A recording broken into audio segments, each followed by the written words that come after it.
यीशु मसीह के अजीम और फतेहमंद नाम में देखने वाले तमाम नाजरीन को मेरी तरफ से बहुत बहुत सलाम।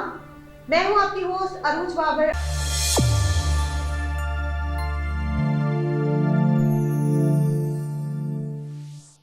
नाजरीन, हम खुदा की शुक्रगुजारी करते हैं जिसने हमें सांसें दी, जिसने हमें ये खूबसूरत दिन देखना नसीब फरमाया ताकि आज के दिन भी हम आपके लिए अच्छी अच्छी बातों को शेयर कर सकें और कलाम के मुताबिक नसीहत व तरबियत कर सकें। इसके साथ साथ हम आपके भी नहायत दिल से शुक्रिया अदा करते हैं कि आप हमारा प्रोग्राम देखते हैं, शौक से देखते हैं और हमें साथ साथ फीडबैक देते हैं कि आपने क्या सीखा।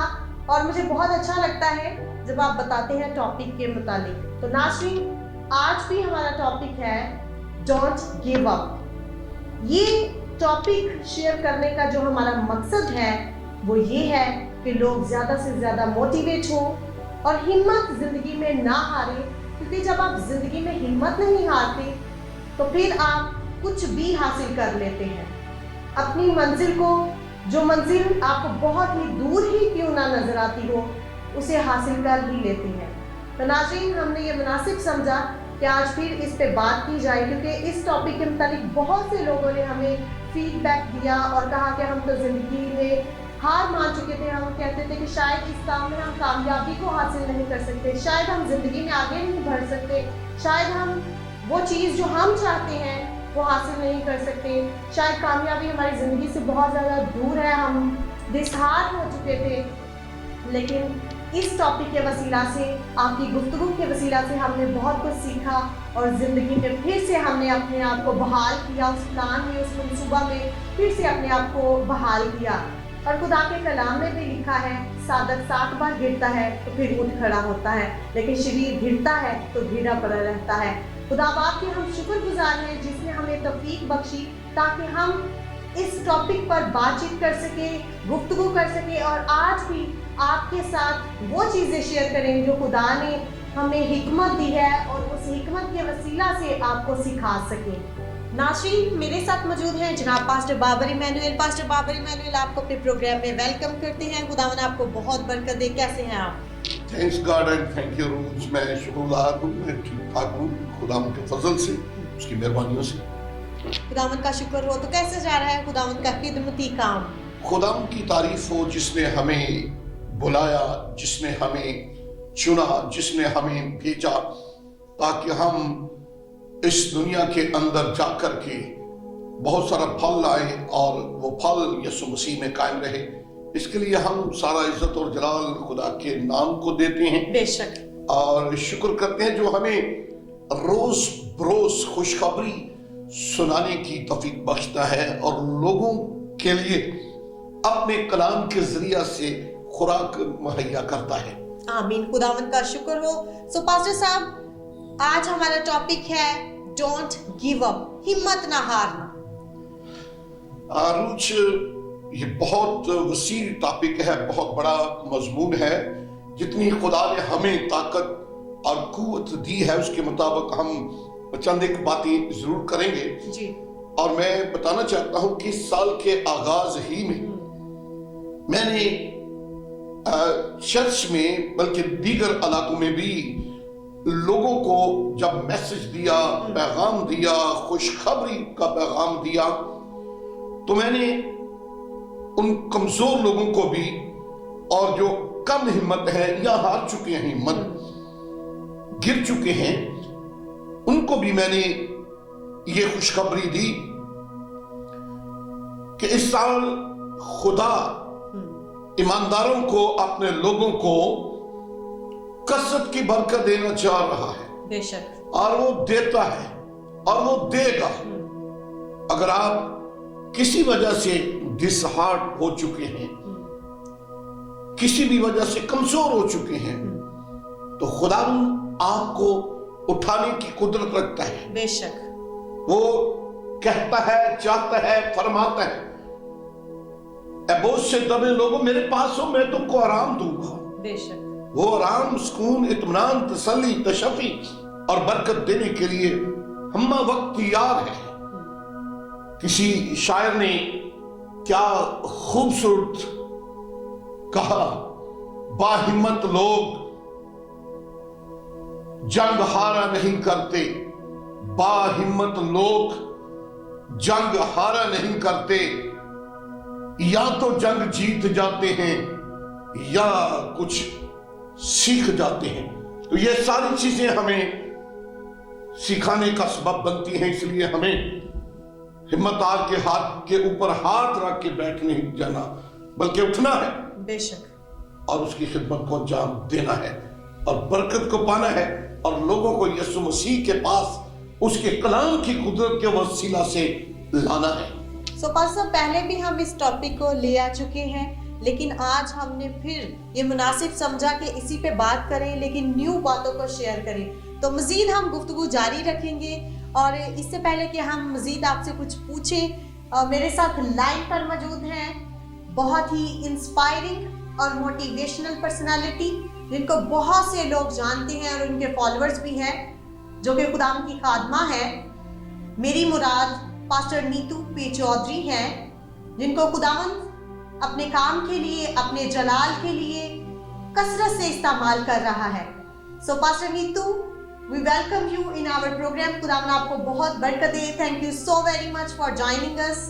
Thank you so very much. मैं खास तौर पर आइजैक टीवी और सिस्टर रूथ बाबर का भी धन्यवाद देना चाहूंगी, शुक्रिया अदा करना चाहूंगी कि आपने मुझे इनवाइट किया ताकि मैं अपने उन एक्सपीरियंसेस को, उन लम्हात को जो कि मैंने मिनिस्ट्री में देखे हैं, उनको सबके साथ शेयर कर सकूं। Thank you so very much sister. You most welcome. Pastor Neetu, मैं जानना चाहूंगी आपने खिदमत का आगाज कब किया और कैसे किया, और अपनी मिनिस्ट्री के मुतालिक भी हमें बताइए। ये बहुत ही बड़ा क्वेश्चन आपने पूछ लिया है, वो इसलिए क्योंकि जिस दिन मेरी आंखें खुल गई, अब आप सोच रहे होंगे कि आंखें कैसे खुली होंगी, यानी जिस दिन मेरी स्पिरिचुअल आंखों को खुदावंद ने खोल दिया और मेरी क्रॉनिक माइग्रेन से मुझे निजात दे दिया, मेरी फर्स्ट ही विजिट जो कि चर्च में थी उसके साथ, वहीं से मुझे लगता है खुदावंद ने इस मिनिस्ट्री का आगाज कर दिया था, क्योंकि मेरी जुबान उसके बाद कभी बंद नहीं रही। चाहे मैं मार्केट प्लेस में होती थी, चाहे मैं सब्जी लेने के लिए जाती थी, चाहे मैं अपना किटी पार्टीज में होती थी, सोशल गैदरिंग्स में होती थी, सड़कों पे खड़ी होती थी, मैं हर जगह खुदावंद के कलाम को शेयर करना शुरू हो गई थी। जबकि मुझे ज्यादा चीजें पता नहीं थी, लेकिन जो मेरे साथ हुआ था, जो एक्सपीरियंस मैंने किया था, बस मैं वही शेयर कर करके सबको बताना शुरू हो गई। और मुझे लगता है जैसे खुदावंद ने पौलुस को इस्तेमाल किया था, उसे हैंड पिक कर लिया था और उसकी जिम्मेदारी में एक इतनी बड़ी सेवा और खिदमत दे दी थी, मेरे साथ भी कुछ ऐसा ही हुआ। जैसे जैसे मैं उन छोटे छोटे कदमों को लेती गई, वैसे वैसे खुदावंद मेरी राहों को और बड़ा करते गए। और एक टाइम ऐसा आया कि जब CBN क्रिश्चियन ब्रॉडकास्टिंग नेटवर्क वालों ने मुझे इनवाइट किया और उनके लिए उनके साथ खड़े होकर इस खिदमत को करना एक मेरे लिए बहुत ही बड़ी अपॉर्चुनिटी और बहुत ही बड़ी परमेश्वर की ओर से दया की बात थी। और वहां पर खुदावंद ने लाखों लोगों तक पहुंचने का मौका दिया। और उसके बाद उस काम को जो मैं फेथफुली करती रही, तो मैंने देखा कि खुदावंद ने मेरी हदों को और भी बढ़ाना शुरू कर दिया है। और जैसे कि कलाम कहता है कि जब हम थोड़े में ईमानदार रहते हैं तो खुदावंद हमें ज्यादा का हकदार बनाते हैं। तो मेरे साथ भी कुछ ऐसा ही हुआ आज तक और आगे भी होता रहेगा, मैं यकीन करती हूँ इस बारे में। साथ ही परमेश्वर ने एक समय आया कि हमें चर्च को प्लांट करने के लिए भी कहा, तो चर्च मिनिस्ट्री में भी अब हम हैं। साथ ही हम करते हैं उन लोगों की सेवा और खिदमत जो कि अपना ख्याल नहीं रख सकते, स्पेशली ऑर्फन्स और विडोज के लिए अलग अलग प्रोग्राम्स हैं, जो कंपैशन प्रोग्राम्स हैं जो हम चलाते हैं।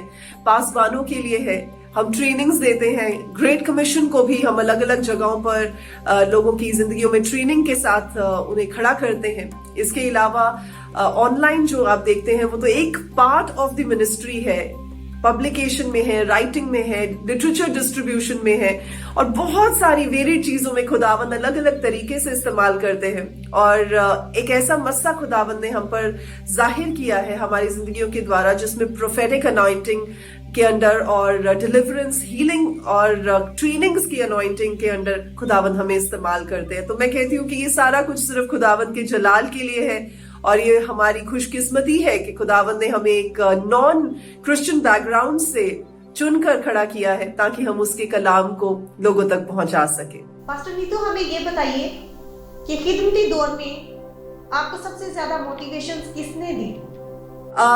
सिस्टर अनुरोज, मुझे लगता है कि जब भी खुदावन हमें बुलाहट के साथ बुलाते हैं, कॉलिंग के साथ बुलाते हैं, वो किसी एक इंसान के लिए कॉलिंग नहीं होती है। क्योंकि जब आपको बुलाया जाता है तो इनवेरिएबली आपकी पूरी की पूरी फैमिली को भी बुला लिया जाता है उस कॉलिंग के साथ, क्योंकि आप अकेले कुछ काम नहीं कर सकते। You obviously need the support of your family. तो मेरे घर में मेरे हस्बैंड की मेरे लिए बहुत मेजर सपोर्ट है। मुझे लगता है he is like a backbone of this ministry. और जैसे मरियम को इतना बड़ा टास्क खुदावंद ने दिया था और यूसुफ को उसके साथ खड़ा किया था ताकि वो उस काम को पूरा कर सके, तो मुझे लगता है हमारे घर में भी कुछ ऐसा ही है कि खुदावंद ने एक बड़ा ही मजबूत टास्क मेरे हस्बैंड प्रणव को दिया है और वो मेरे लिए एक बहुत ही एनकरेजिंग और मोटिवेटर का काम करते हैं। और वो मेरे बहुत बड़े क्रिटिक भी है, मैं कहूंगी। हमारे बच्चे हमें बड़ा सपोर्ट करते हैं और वो रिस्पेक्ट देते हैं जो कि एक खुदावंद की बेटी की, खुदावंद की दासी की होनी चाहिए। सो वो मुझे माँ का दर्जा तो देते ही देते हैं, but as a woman of God they treat me, everyone in my home. So I think that is a big encouragement for मी।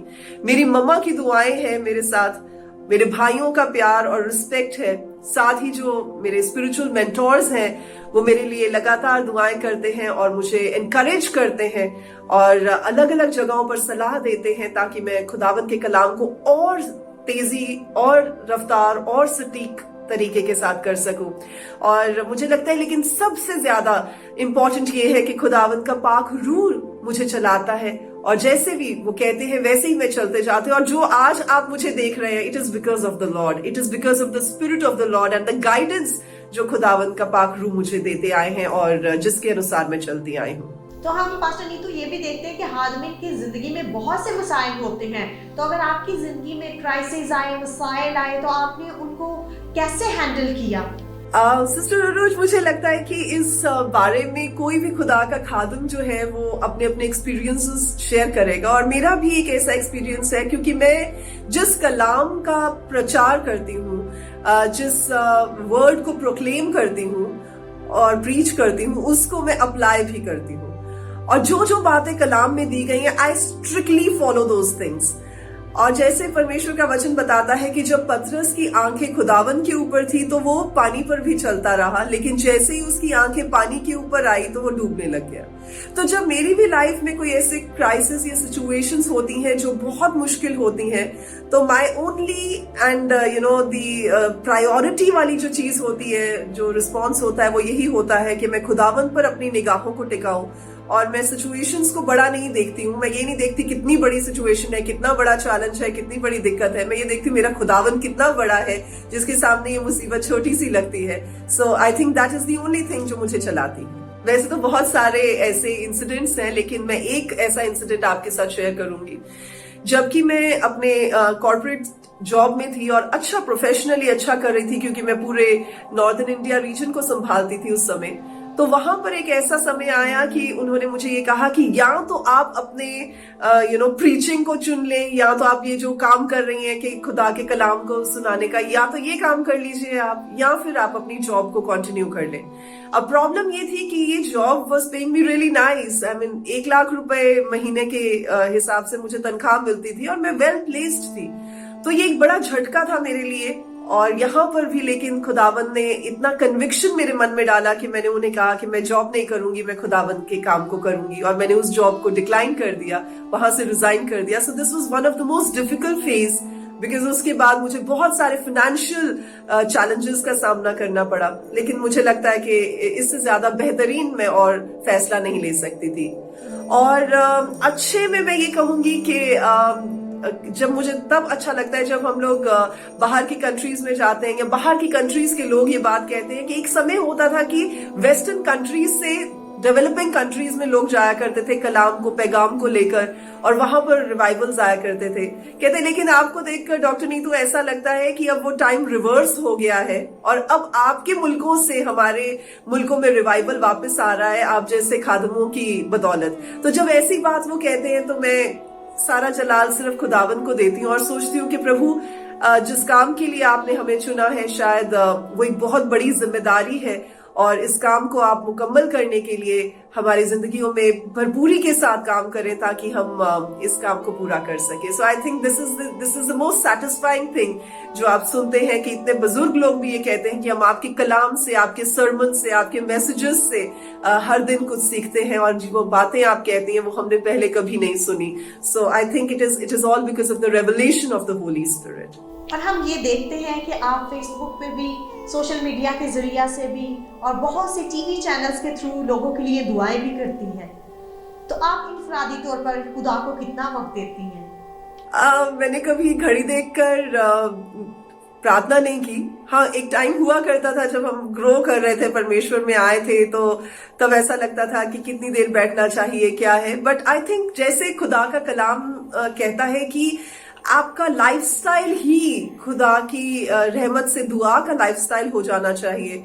तो मेरे साथ भी कुछ ऐसा ही है। मैं हर समय ही प्रार्थना में रहती हूँ। आप मुझे रात को भी उठा लेंगे तो मैं प्रार्थना ही कर रही होती आपको मिलूंगी, या अगर आप किचन में भी मुझे देख लेंगे तो I will be just worshipping the Lord and I will be praying. So मैंने कभी ऐसे नहीं देखा। बट हाँ, जब मैं ट्रैवल कर रही होती हूँ तब मेरा प्रेयर टाइम थोड़ा सा कॉम्प्रोमाइज हो जाता है। लेकिन जब मैं घर पर होती हूँ और मेरा ट्रैवल प्लान ज्यादा नहीं होते हैं तो मेरे पास बहुत सारा टाइम होता है कि मैं अपने आप को कमरे में बंद कर लेती हूँ और मैं सिर्फ खुदावंद के कलाम को सुनती हूँ, पढ़ती हूँ, सीखती हूँ, परमेश्वर से बातें करती हूँ और उस टाइम को स्पेंड करती हूँ जो मुझे क्वालिटी टाइम खुदावंद के साथ स्पेंड करना चाहिए। पास्टर नीतू, पर्सनली मैं भी आपसे बहुत ज्यादा मोटिवेट हूँ, इंस्पायर हूँ। तो मैं समझती हूँ कि ना सिर्फ मैं ही बल्कि मिलियंस लोग जो हैं वो आपके फॉलोअर्स हैं और आपको पसंद करते हैं, आपकी वीडियोस देखते हैं, आपको लाइव देखते हैं, आपके शोज देखते हैं और यकीनन बरकत को हासिल करते हैं। तो आपकी कहानियों से वो बहुत ज़्यादा मुतासिर होते हैं। तो आज हमारे नाजरीन से भी कोई कहानी शेयर कीजिए कि वो कभी ज़िंदगी में हिम्मत ना हारे, कभी घबराए नहीं, चाहे हालात कैसे ही क्यों ना हो। ओके, कहानियां शायद मैं इसलिए सुनाती हूँ क्योंकि कहानियों के साथ लोग रिलेट कर पाते हैं। और प्रभु यीशु भी तो यही किया करते थे कि जिसको जिस भाषा में, जिस बोली में, जिस तरीके से समझ आती थी उसको वैसे ही समझाया करते थे। सो मुझे लगता है कि it is very easy to understand the practical implication of the word, जबकि आप उसे अपनी रोजमर्रा की लाइफ में उसको अप्लाई करके देखें और उसके साथ उसको जोड़ कर देखें। सो कहानी मैं आज ये शेयर करना चाहूंगी कि एक बार एक इंसान बड़े सारे कैटरपिलर्स को देखता है, कीड़े मकोड़ों को देखता है जो कि नेक्स्ट स्टेज में जाने के लिए तैयार होती हैं और बटरफ्लाई बनने के लिए तैयार होती हैं। और उनमें से एक ककून को जब वो देखता है तो उसे बड़ा उस पर तरस आता है। वो सोचता है सबको तो नहीं मैं कुछ कर सकता, तो वो एक ककून को सिजर्स के साथ, कैंची के साथ काट देता है। अब जैसे ही वो काटता है तो वो जो कीड़ा होता है, जो कैटरपिलर होता है, वो आसानी से बाहर आ जाता है। लेकिन बाकी के जो ककून्स होते हैं उनमें से बहुत स्ट्रगल करते हुए, बड़ा मुश्किल और जद्दोजहद करते हुए वो कीड़े बाहर आने की कोशिश कर रहे होते हैं। तो वो मन ही मन बड़ा खुश हो रहा होता है। वो सोच रहा होता है कि वाह, मैंने एक ऐसे कीड़े की मदद की है और अभी आसानी से बाहर निकल कर उड़ पाएगा। लेकिन वो कुछ देर में देखता है कि जिस कीड़े की उसने मदद की होती है वो वहीं रेंगता रहता है, लेकिन जो छोटे और कीड़े बाहर निकले होते हैं उनके छोटे छोटे पंख होते हैं और उन पंखों के सहारे वो उड़ना भी शुरू हो जाते हैं। वो काफी समय तक उस चीज को ऑब्जर्व करता रहता है और फिर वो जाकर अपने एक जूलॉजिस्ट, जो साइंटिस्ट उसका फ्रेंड होता है, उससे बात करता है और उससे पूछता है कि ऐसा क्यों हुआ कि बाकी के जो छोटे कैटरपिलर्स थे वो ककून में से निकलते ही उड़ना शुरू हो गए, लेकिन जिसकी मैंने हेल्प की थी और ककून को काटा था वो तो बेचारा रेंगता ही रह गया। तो फिर उसके फ्रेंड ने उसको समझाया कि ये जो ककून में से निकलने की प्रक्रिया, प्रोसेस होता है, ये इतना इंपॉर्टेंट होता है क्योंकि ये डेवलपिंग प्रोसेस होता है जिसमें से उसके पंख डेवलप हो रहे होते हैं ताकि वो अगली स्टेज में जाने के लिए तैयार हो जाए। और अगर आप उन ककून के हिस्सों को काट देते हैं तो वो पंखों को डेवलप होने का मौका नहीं मिलता, उड़ान भरने के लिए उन ऑर्गन्स को डेवलप होने का मौका नहीं मिलता। तो इसलिए वो एज इट इज ही कीड़े की शेप में ही रह जाता है और आगे कभी भी बढ़ नहीं पाता। जो बात आज मैं आपको बताना चाहूंगी वो ये है कि बहुत सारी दिक्कतें, बहुत सारी परेशानियां, स्ट्रगल्स को फेस करना पड़ता है इंसान को जबकि जिंदगी में से होकर निकलते हैं हम। लेकिन अगर आप इन स्ट्रगल्स को as a stoppage, as an obstacle समझ लें कि आपको रोकने के लिए आए, तो आप कभी भी आगे नहीं बढ़ पाएंगे। या अगर आप ये सोचते हैं कि अगर हर बार आप प्रॉब्लम में आए तो आपको प्रॉब्लम में से कोई बाहर निकाल दे, आपकी ककून को काट दे, तो फिर क्या होगा? आप डेवलप नहीं हो पाएंगे, आपका अच्छे से विकास नहीं हो पाएगा। और बिकॉज आप डेवलप नहीं होंगे तो अगले पड़ाव में जाकर आप उस चीज में हार जाएंगे। सो इसलिए जबकि हमें पता है तितली को उड़ने के लिए पंखों की जरूरत होती है, पंखों को डेवलप होने के लिए एक टाइम की जरूरत होती है, उस टाइम पीरियड में निकलते हुए उसको उन पंखों को स्ट्रॉन्ग करने की जरूरत होती है। तो ये एक प्रोसेस है जिसमें से, उस साइकिल में से होकर निकलना उसका जरूरी है, तभी वो पंखों को हिलाती हुई एक पौधे, एक फूल से दूसरे फूल पर जा सकती है। ठीक ऐसे ही हमें समझना चाहिए कि हम इंसान होने के नाते परमेश्वर की ओर से तैयार किए जाते हैं ताकि एक पड़ाव को पार करते हुए नेक्स्ट पड़ाव पर, नेक्स्ट से नेक्स्ट पर, नेक्स्ट से नेक्स्ट पर जब हम जाने के लिए होते हैं तैयार, तो हम हर तरीके से स्पिरिचुअली, फिजिकली, मेंटली, इमोशनली, हर तरीके से हर रेलम में तैयार किए जाएं। और ये तभी होता है जबकि इंसान अपनी जिंदगी में दिक्कतों से और परेशानियों से होकर गुजरता है। इसलिए इन चीजों को ऐसा मत समझा करें कि ये आपको हराने के लिए आई हैं, लेकिन ये ऐसी चीजें हैं जो आपको बढ़ाने के लिए आती हैं। आमीन। हम खुदाबाद की शुक्रगुजारी करते हैं कि खुदा अपने हादमीन को दुनिया भर में कसरत से इस्तेमाल कर रहा है। तो आपके ख्याल से मजीद हमें क्या करने की जरूरत है ताकि खुदा की खिदमत में और ज्यादा बढ़ोतरी आए, और ज्यादा तरक्की आए, और खिदमत गुजार लोगों की शख्सियत जो है वो कैसी होनी चाहिए? देखिए, ऐसा कोई थंब रूल तो है नहीं कि आप अप्लाई करें, ये वाला फॉर्मूला अप्लाई करें तो ऐसा हो जाएगा, ये वाला फॉर्मूला अप्लाई करें तो ये इंग्रेडिएंट डालें, ऐसा कुछ नहीं होता है। परमेश्वर के कलाम को मैं फॉलो करती हूँ और मैं सिर्फ यही बात समझाती हूँ कि जो बातें खुदा ने लिख दी हैं, कह दी हैं और जो रजिस्टर्ड है बाइबल में, वो सब सही है। तो जब वो बातें सही हैं, अगर आप किंगडम प्रिंसिपल्स को फॉलो करेंगे तो ऑब्वियसली आप अपनी जिंदगी में उन सब चीजों को होते हुए देखेंगे जिनके वादे किए गए। तो अगर आप उन वायदों को पूरा होते हुए देखना चाहते हैं तो आपको उन वायदों से पहले वो करना पड़ेगा जिनके साथ वो कंडीशन फुलफिल होती है। So this is the only thing. सबसे पहले ये कि आपको फेथफुल होने की जरूरत है, आपको खुदावंद के साथ सच्चे दिल से और खराई के साथ चलने की जरूरत है, आपको कलाम पर जो बातें लिखी गई हैं उन पर मेडिटेट करने की जरूरत है, आपको दुआ करने की जरूरत है, आपको पाक रूह की फेलोशिप की जरूरत है, और सबसे ज्यादा ये कि कंप्लेन करना बंद करें, एक दूसरे की बदनामियां और गॉसिप करना बंद करें। I think these are the most important things. और जब भी खुदावंद को आपकी जरूरत है, आप अवेलेबल होने चाहिए, और जैसे जैसे आप छोटे छोटे स्टेप्स में फेथफुलनेस के साथ बढ़ते चले जाएंगे, आप देखेंगे कि खुदावंद आपके लिए, मिनिस्ट्री के लिए भी और जिंदगी के लिए भी रास्तों को खोलते चले जाएंगे। यानी कि अगर आप एक खिदमत जिसको दी गई है, आपका कैरेक्टर, आपकी पर्सनालिटी सही होगी तो ऑब्वियसली आप जो वैल्यूज इनकलकेट करेंगे वो भी सही होंगी। और एक कोई भी सर्वेंट ऑफ गॉड को ये चाहिए कि वो जो जो बिब्लिकल बातें हैं, जैसे जैसे खुदावन के कलाम में उन बातों को लिखा गया है कि एक इंसान सोबर होना चाहिए, अपने स्पाउस के साथ उसकी इंटेग्रिटी होनी चाहिए, फेथफुलनेस होनी चाहिए, सच्चा और खरा इंसान होना चाहिए, जो जो बातें लिखी गई हैं वो सारी बातों पर चलने वाला इंसान होना चाहिए। प्रॉब्लम कहाँ आती है कि जब इंसान या लोग खिदमत शुरू करते हैं तब तो बड़े हम्बल होते हैं, लेकिन over a period of time वो ह्यूमिलिटी खत्म हो जाती है। लेकिन परमेश्वर का वचन बताता है कि जो अपने आप को दीन रखता है, परमेश्वर उसे ऊंचा करता है। और जब हम खुदावन के सामर्थ्य और जलाली हाथ के नीचे अपने आप को हम्बल करके रखते हैं तो एक टाइम आता है जब खुदावन हमें और ऊंचा उठाते हैं। So I think this is very important कि जितने भी खुदा के खादम है वो ह्यूमिलिटी के साथ उस सेवा को करें, क्योंकि प्रभु यीशु मसीह भी इस बात को कहते थे कि मैं सेवा करवाने नहीं आया हूं, मैं सर्व करने आया हूं, करवाने नहीं आया हूं। So I think it is one thing जो हमें एज एन एग्जाम्पल अपने साथ रखनी चाहिए कि जब खुदावन यीशु की बात आती है, उनकी वॉक की बात आती है, उनकी लाइफ की बात आती है तो उनसे बेस्ट एग्जाम्पल और कोई नहीं हो सकता। ना तो वो अपने आप में एक बड़ा हाई मुकाम रखते थे, वो किंग्स के साथ भी अच्छे से बात करते थे और वो गरीब लोगों के साथ भी अच्छे से बात करते थे, वो हर किसी के साथ मिंगल कर लेते थे, वो हर किसी के साथ ओपन थे, हर किसी को इनवाइट कर लेते थे, हर किसी के पास चले जाते थे।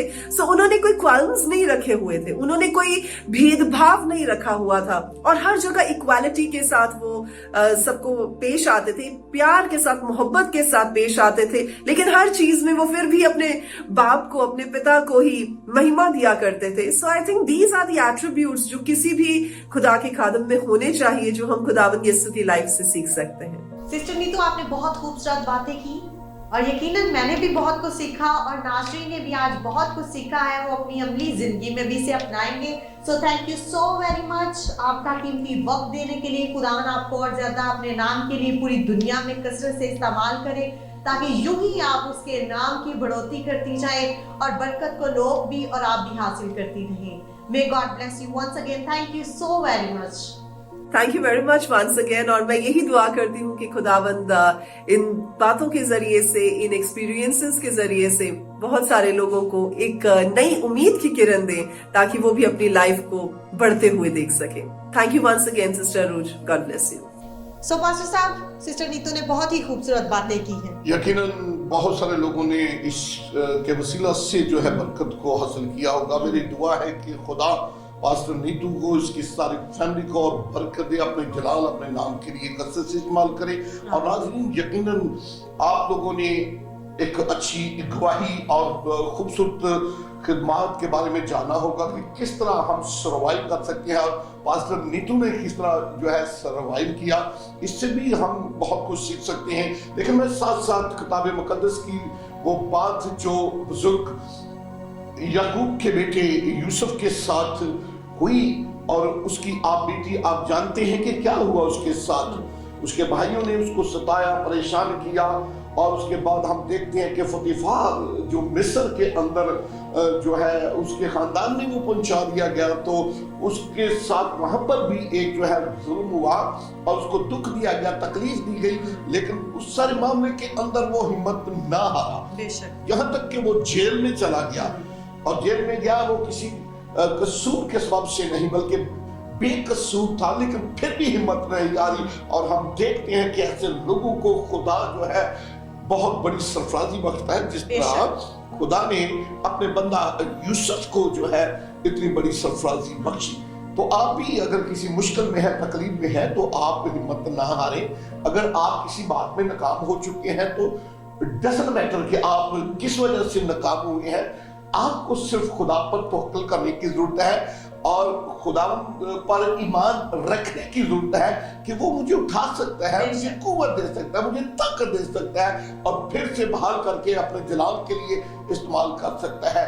मिसाल बताना चाहता हूँ, एक शख्स था, वो बैंक में मुलाजिम था।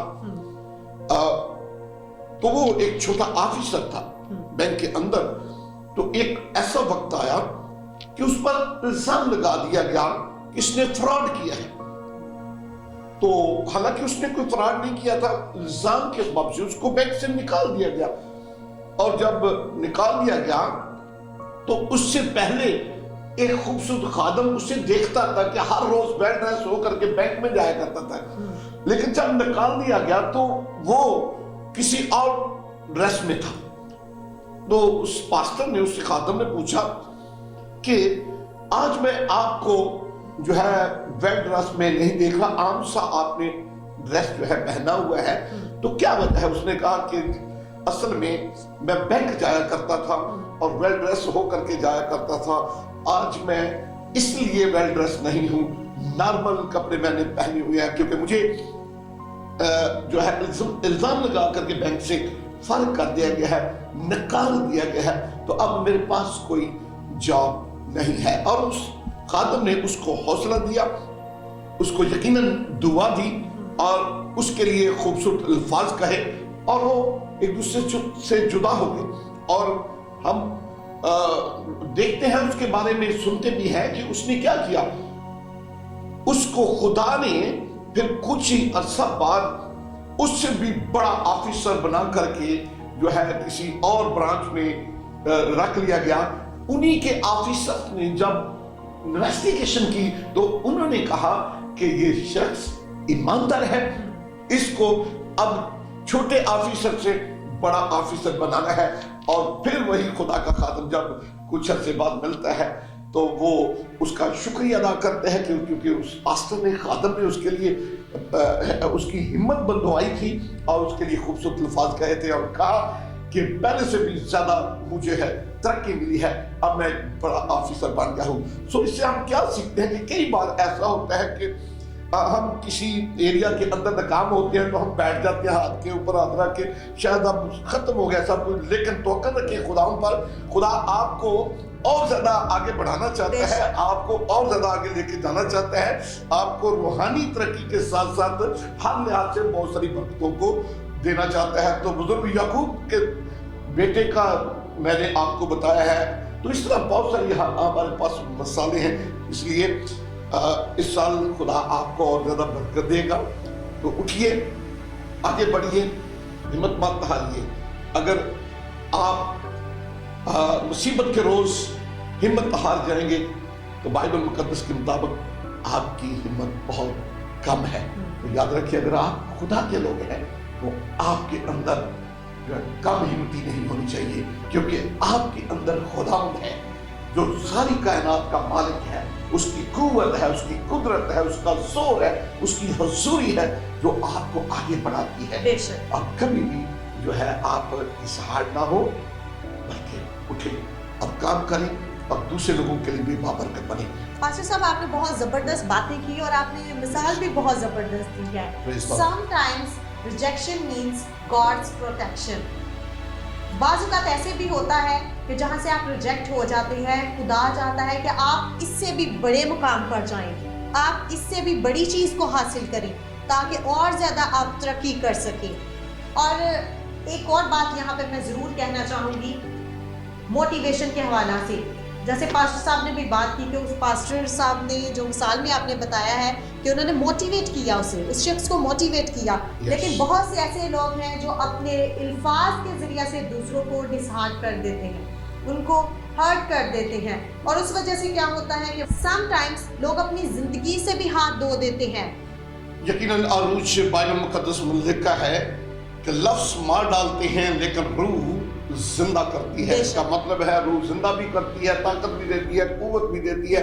तो कई बार कुछ लोगों के अल्फाज जो है लोगों को जो है डिसार्ट करते हैं, उनके लिए परेशानी का सबब बन जाते हैं। अगर हम खुदा के लोग हैं, अगर आप खुदा के लोग हैं तो आप पहले सोचिए, फिर तौलिए, फिर बोलिए, ताकि दूसरे लोगों को आपके बोलने के वसीला से ताकत मिले, कुव्वत मिले, इत्मीनान मिले और हिम्मत मिले, और वो फिर खुदा के जलाल के लिए काम कर सके। तो आज से ये आप अपनी जिंदगी में मकसद बना ले कि हमारे अल्फाज के जरिए से लोग बरकत पाएं, लोग मोटिवेशंस को हासिल करें, लोग अपनी जिंदगी में आगे बढ़े। डजंट मैटर कि कोई आपकी नेकी को याद रखता है या नहीं रखता। बाइबल मुकद्दस में लिखा है कि अगर कोई भलाई करना जानता है, अगर नहीं करता फिर तो क्या होता है, वो गुनाह करता है। तो हमने अपना जो काम है, हमारे अंदर जो खुदा ने फितरत रखी है, उसको जारी व सारी रखना है, ना कि हमने दूसरों को डिसहार्ट करना है। So thank you so very much pastor Babar Emmanuel. और यहाँ पे एक और बात मैं कहना चाहूंगी कि समटाइम्स बहुत से हमें नासाज़गार हालात का सामना करना पड़ता है ये प्रोग्राम्स बनाने के लिए, लेकिन फिर भी हम हिम्मत नहीं हारते। तो मैं खुदा की शुक्रगुजारी करती हूँ आपके लिए कि आप सारे काम को पाए तकमील तक पहुँचाने के लिए बहुत ज़्यादा स्ट्रगल करते हैं। तो ये रोज मैंने जो एग्जाम्पल ली है, एक रोल मॉडल है, वो मेरा यीशु मसीह है, जिसने जमीन पर आकर के इस कदर मुश्किलात का सामना किया और हिम्मत नहीं हारी। और हम देखते हैं कि इतनी भारी सलीब उठा करके जो है कोई कलवरी के पहाड़ के ऊपर गया और मसलूब हो गया ताकि हमें मसलूबियत से बचा ले, और उसने जान तक दे दी ताकि हमारी जानों को जो है बचा ले।